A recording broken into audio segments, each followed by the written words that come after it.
Walking away from the small apartment building, it was everything Eve could do to stop herself from screaming. She'd always been careful with her money, that wasn't the problem.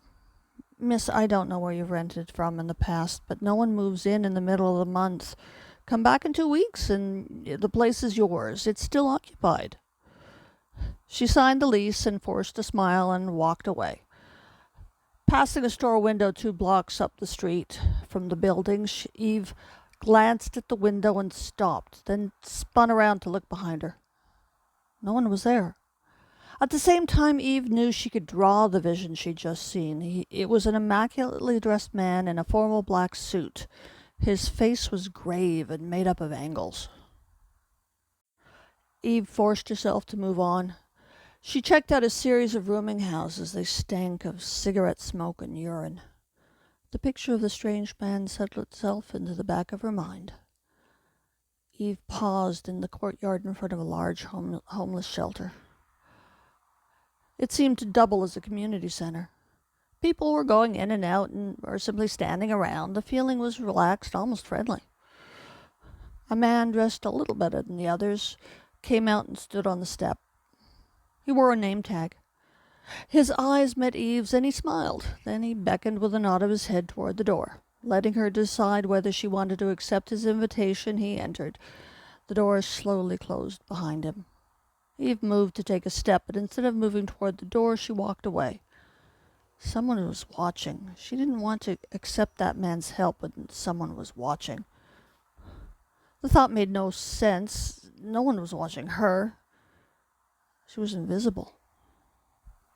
Eve stopped. Leaning against a building, she let her body slide to the ground. She watched the passers-by for a long time, then reluctantly pulled a baseball cap out of her bag and set it in front of her. 2 hours later, Eve entered a small private grocery which also sold hot dogs and other quick-to-heat-up foods. She had a pocket full of change, and even though the future was no clearer, at least lunch was affordable. Hot dog. The clerk behind the counter had a small television playing with a talk show. One eye on the set, Eve loaded a little of everything onto her dog. Then she stood eating as she watched the show. Watching the show himself, the guy behind the counter seemed open to her taking up space, at least until lunch was finished. You say there is an imbalance of the ratio of men to women, to the point where there are 100,000 women unaccounted for worldwide, said the male host. Oh, probably many more. It's a subject where accurate stats are hard to find. These are women who statistically should exist. The fact that they don't creates a social imbalance. China and India are 2 of the best-known countries for this. Female infanticide, abortion, lack of medical care and nutrition, all combined to the point where there are records of whole towns with barely a handful of marriageable women, or even none at all. You found no stats for this in the West, I assume. Oh, I wouldn't be too superior. People vanish in North America and Europe all the time. Gender preference is less of a factor, but we throw people away almost as readily. Eve finished her hot dog. With no reason to hang around, she donned her backpack and left the store. A short time later, Eve stepped off the sidewalk and headed into a large park. It was a big place, one of her favorites. There were 2 large pools, several playgrounds, a big duck pond, and on summer nights, live theater. She saw him again, mirrored in the glass of the theater's sign. He was pretending to watch a father and his 2 kids and their dog. Eve turned to look at him. This time, he wasn't a reflection, he was real. The dog sniffed at the man. He was dressed more for a boardroom than the park. The dog's ears went back, and he made a point of putting himself between the man and his humans. The family moved off. The man watched them go, looking suddenly angry. Eve continued on into the park. As she went, she felt a change. Suddenly the big busy park was weekday afternoon quiet. It made the voice that cut the near silence feel that much louder. Once upon a time, there was a little girl who was very lonely. He was sitting on the table part of a picnic table with his feet on the bench seating. He was dressed in a long-sleeved black shirt, black pants, and black boots. His shirt hung untucked and unbuttoned. Under it He wore a black t-shirt with a stylized bird on the front. It was in silver. His long, wavy hair hung loose. He hadn't been there when she glanced up from the path as she neared the table.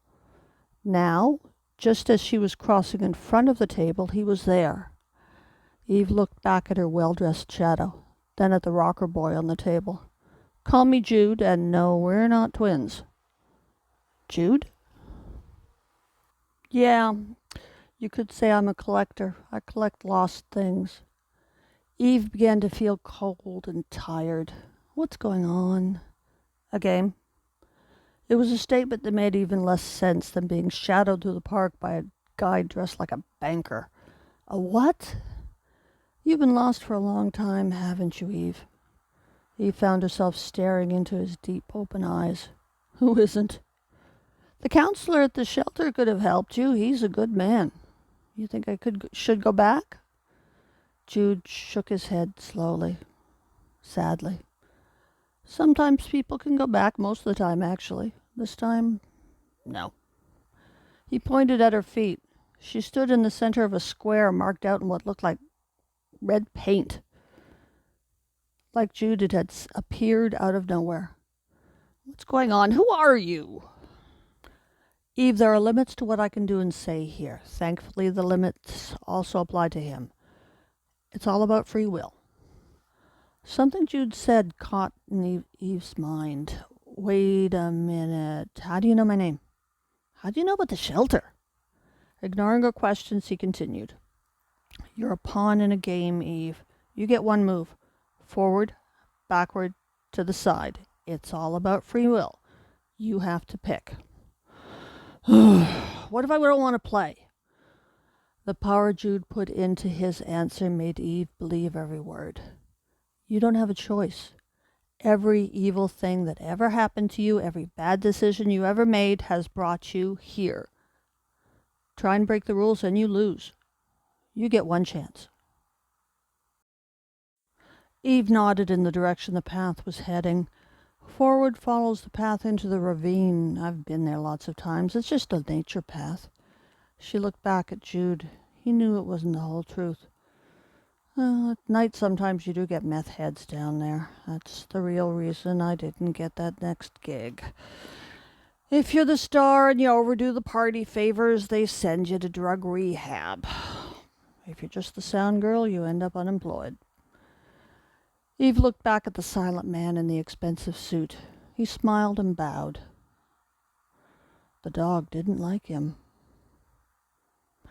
I don't get it. He looks respectable. You're just like my last boyfriend, but you're afraid of him, aren't you? Said Jude. You don't know why, but you're afraid. Back is his world, Eve. You don't really want to go there, do you? He doesn't talk much. When he does, he lies. What about to the side? You come with me. All I can say about that is until we get where we're going, you cannot touch me in any way, and you must not look back. You must never look back. Eve didn't understand, but something told her that understanding didn't matter. Some traps you had to open with your heart. That's really all you can tell me. Jude stood, and when he moved, it reminded Eve of every dancer she'd ever known. A slight breeze moved the shirt he wore. That was all that moved. The rest of him stood firm. You know the right way to move, Eve. Time to choose. Eve looked in each direction, playing the conversation over in her mind. She knew who Jude reminded her of, and setting disbelief aside, she knew what he collected. Slowly, hesitantly, Eve stepped sideways, off the path and onto the grass. Smiling broadly, Jude moved to lead the way, not touching her, simply walking beside her. He pointed to the crest of a nearby hill. Keep your eyes on that hill. On the other side is a small bridge. Once we get past the bridge, you'll be safe. I haven't felt safe in a long time.